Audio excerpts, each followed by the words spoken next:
serious charge here because it's fully nude. I mean, if he'd just gone on in little budgie smugglers or something, at least he wouldn't have got the same sort of level of charge that he's going to get for public nudity.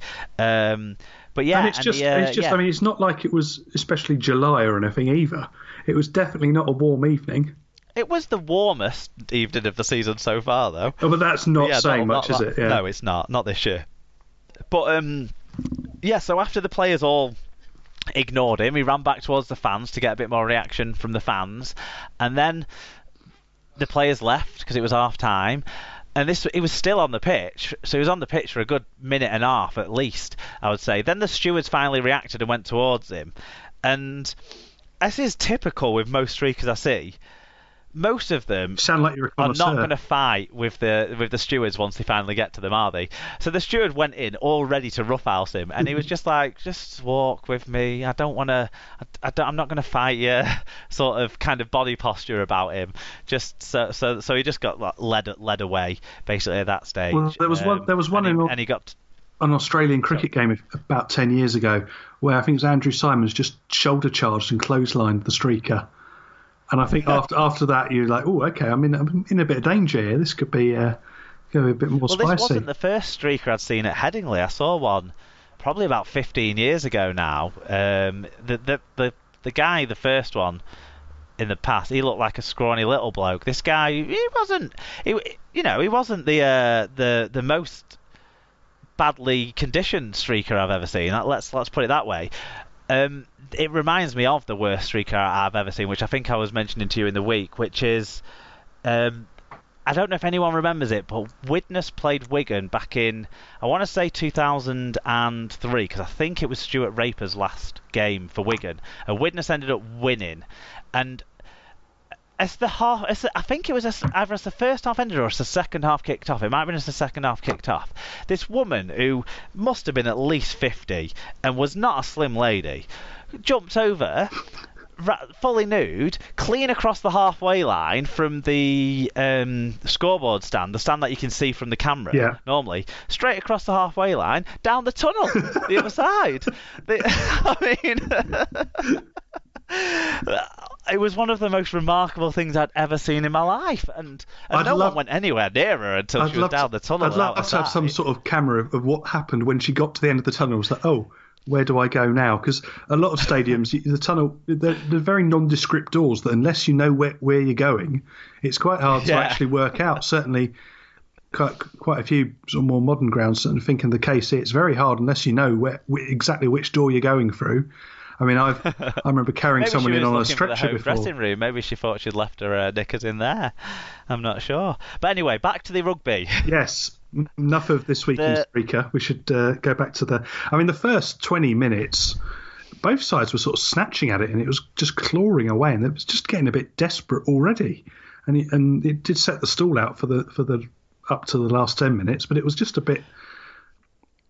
It was. Now, in the first half, Leeds' try that they scored, they'd been setting that up and they'd been attacking really narrow, and Briscoe, Watkins and Golding were basically on top of each other every single time that the ball was coming that direction, and they were never getting any space. And so that was, once they scored this try, I thought, oh, that was setting this up for Myler to do what he's already done this year a few times, that loopy pass out wide.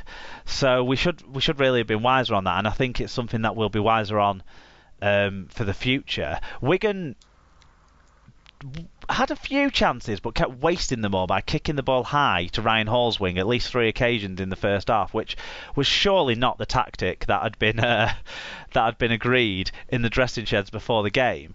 But Wigan bombed a really good chance where Sam Tompkins dropped the ball, where he had Joel on the inside of him, which is what he was looking to do. But if it had got grip of the ball and put it to Joel was strolling in for a try.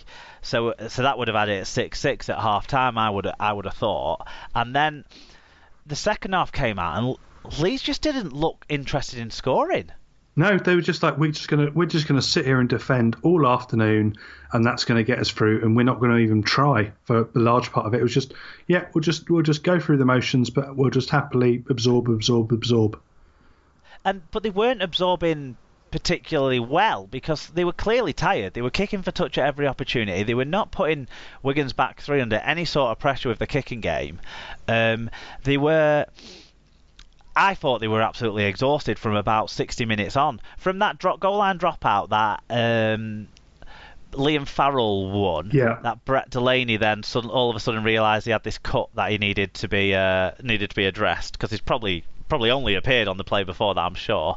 But after, even though they had a long break at that stage, after that, I thought they were tired from then on. So throughout the 10 minutes that Wigan were down a man, I actually thought George Williams stood up and started telling the players where to go around him, started getting his forwards into position to do straight, hard runs that were starting to tire out a Leeds pack that was not using its bench very, very well at all in the game. Really? The rotation was funny. Leeds have a problem with their bench. I mean, that's... Who knew? Yeah. So during that period, whilst Wigan weren't doing much of interest, much of excitement, they won a few goal line dropouts, but what they were doing is starting to get on top physically of Leeds. And what that ended up happening is all Wigan's stupid mistakes from the wet underfoot conditions that were affecting the ball handling that they made in the first half, and all the penalties that Wigan were giving away in the first half, that turned around. Wigan were playing a lot more sensibly with the way they were going into collisions, and Leeds started making a few errors. They've coughed up a golden chance when Watkins was through, and probably didn't even need to pass it, but threw a pass behind Myler and in front of Parcell that didn't work out. And then there was another chance just before or just after that they bombed as well. And then it all came down to you can't let this Wigan side, who are fitter than you, the better conditioned than you, whoever you are, the better conditioned than you, they've won every single second half they've played this year. You can't give them a sniff. And that's what Wigan got, and that's what Wigan took. And then Wigan even bombed the chance to win it more convincingly when Gildart sort of made that great break for Gildart. So that last 10 minutes did make up for a lot of dross in my eyes, certainly. Certainly in the second half, Wigan did grow into it, and the kicking just became a bit smoother, and they just relaxed. You could tell that they actually weren't trying to snatch at it anymore, and they were just saying, actually, we're all right here. We've got this. They could start to see Leeds were dropping off a bit, and they just backed themselves at that point. And I think a lot of it was mental, that they just said, actually, it's okay, lads, we'll come good with this. Something will turn up. We don't need to rush it. And they just used that 40 minutes. I think there maybe was an element in the tactics from Wigan to play that way, because both sides were determined to cancel each other out, and neither side was pushing the ball around a lot. I think the conditions dictated, because they said basically the pitch was soggy. I think the Yorkshire had a championship game called off. Yeah, they did. I think they basically got about an hour's play in the whole 4 days.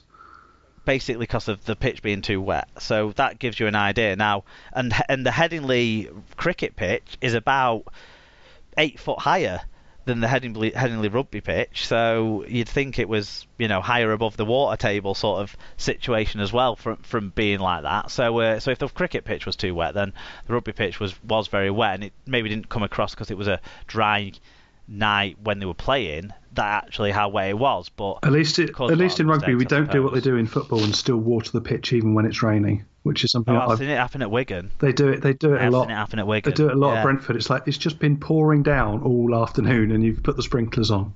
Really? Yes. So I think that impacted the game. That made the teams be a bit conservative. Made the teams and they were playing to not lose a little bit, and I thought, if one team does try and break out of that at some point, and I think Wigan, being the team behind, were the team that had more opportunity to break out of that in that last 10-15 minutes, and thankfully for me and for all the Wigan fans there, which quiet Wigan fans, the South Stand being how it is at the moment, it wasn't a great atmosphere, and all that, it's a bit distant, and all that sound just escapes through it as much as anything. It's not just the sound coming from it, it's the fact that that's where it all dissipates and just goes off through. But when they're singing, when they're going, that South Stand, it's loud. So when it's only a quarter full at the moment, when it's going to be full, that is going to be just as loud and as imposing on referees as the old South Stand, because they won a couple of penalties in this game, I think, in the first half, through, not because they weren't necessarily penalties, but they were things that maybe would have, the kind of knock-on or ripped out kind of penalties where the referee has to take and where the referee has that couple of seconds to decide as well. So it happens, and then they just they have that little moment of, what did I see? Okay, everybody's shouting for that, right, I'll go for that. Yeah. So yeah, we're not going to touch too much on the sin binning. From my point of view, I don't know what you want to say about it, but from my point of view, live at the ground, I couldn't see anything wrong. And the fact that Hanley managed to go on Golding managed to go on a 25, 30 metre sprint from dummy half about 3 plays after it meant there was absolutely fuck all wrong with his back. But on the replay, I can see that he did get in an awkward given the position so the ref was the sin in. binning once I saw the replay. Yeah. Live, it just seemed like the tackle was made and then a third man kind of pushed, kind of came in, and it was a bit awkward. I think much of it was the positioning of the ref at that point, where they were, and they're sort of blinded to the sort of how the element of control that was there. I think he didn't have much of a choice because of the angle he was at. Well, it was the video ref that told him to sin bin him, but I thought it was the right. I understood after watching the replay the decision. And I understand why Sam Powell hasn't been punished for it as well, because basically Ryan Sutton kind of stumbled over the back of him, which meant he was on top of Golding where he didn't want to be. And Golding was not hurt, from what I could tell. I really hope he isn't hurt, because I hate seeing players hurt. But for the last 35 minutes of the game, when he was sprinting around and jumping in and out of dummy half and stuff, he didn't seem very hurt to me. No, but as you always say, it's not just the injury; it's the mechanics of it and what could have happened. So I agree, it's a sin binning when it's dangerous contact. So I'm accepting that sin binning. And similarly, Sam Powell did get clattered around the head. He probably stayed down when he didn't necessarily. I don't know if he needed to or not, but he stayed down, and it's what these things that are creeping in that we spoke a bit about last week on the show, and I'm sure we'll speak about it tons again this year, because it does feel like TV games are refed a bit different, doesn't it? Yeah, I can definitely see the argument for it. One of the things that did leap out, there's 2 things that I found quite amusing in the game. One was Sargenton's dodgy tash that seems to be creeping back. He's gone back for that look again. It just has awful facial hair and he's just someone that can't grow facial hair and probably should either, tell you what he should do is you should visit Master of Shaves and get himself a nice straight razor. That's what he needs. And he can get himself a 10% discount as well if he uses voucher code SLP at checkout. And the other thing that amused me was, and I think this might have been, looking back, it might have been actually when the streaker was on. That would have been a very different game. Was when Sean Wayne there's an image of Sean Wayne stood there surrounded by cheerleaders, and it just looked very funny, possibly like he was some sort of seedy nightclub boss. in his black coat as well, in his black puffer jacket, just looking generally a bit disinterested, and in that way that he has want to. So I think, and that. Thinking about that, probably he was looking about for someone hadn't paid him for his girls yet. It probably was about the time the streakers. That's probably why they lingered on that shot for so long. But it just the whole image of it and the sort of the filling your own backstory behind it just did tickle me more than it probably should have done. But I mean, it wasn't the worst game ever though, was it? I mean, much as it was bad in parts, and it was a long bit where it was motoring. It wasn't even the worst game I think we've watched this season. I think certainly KR have participated in a couple that are much worse than that. The penalties and the errors meant that the intensity didn't feel as intense as it was when the game was flowing, but both sides were guilty of penalties and errors in this one. We'll get to the stats in a second, because I have one more story to tell you that's kind of around the game rather than on the pitch itself.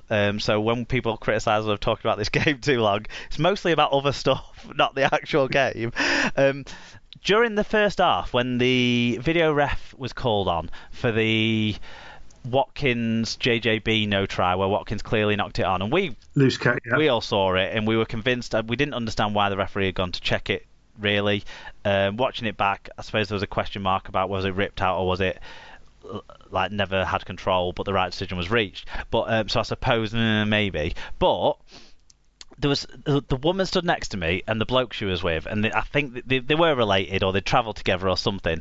But they were the only 2 people in the world who knew this, Tim. So are you ready? Yeah. Apparently, the referees, the men in the middle with the whistle, are on £250 a go bonus for every single time they refer a decision to the video ref. So Ben Thaler did himself out of some money by only going to the video ref twice in this game. So does that mean that's why Gareth Hewer is able to fly club class every time?